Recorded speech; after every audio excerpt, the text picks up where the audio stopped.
समुंदर के बीचों बीच चीन की गुंडागर्दी का ये लाइव वीडियो देखिए। ये वीडियो गवाह है कि कैसे ड्रैगन अब अंतर्राष्ट्रीय कायदों को अपने पैरों तले कुचल रहा है।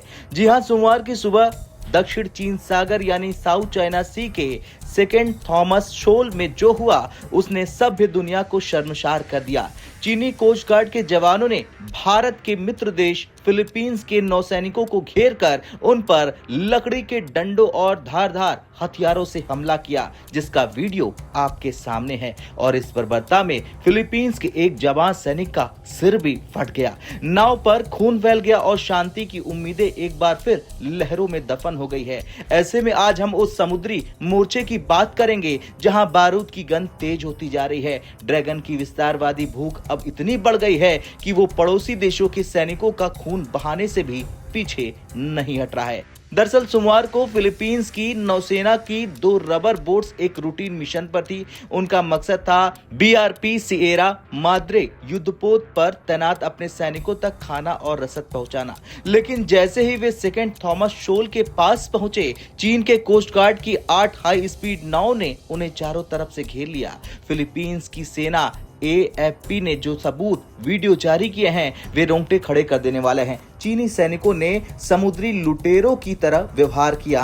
उन्होंने डंडों से फिलीपींस के सैनिकों के सिर पर प्रहार किया। इतना ही नहीं, आरोप ये भी है कि चीनी सैनिकों ने फिलीपींस की नेवी की रबर बोट को जानबूझकर पंचर कर दिया और उनके संचार उपकरणों को भी नुकसान पहुंचाया। एक 25 सेकंड के फुटेज में साफ दिख रहा है कि कैसे चीनी जवान पूरी ताकत से लाठियां चला रहे हैं। जब ये वीडियो दुनिया के सामने आया तो चीन की थू थू होने लगी तो बीजिंग ने अपना पुराना हथियार निकाला, झूठ का प्रोपेगेंडा।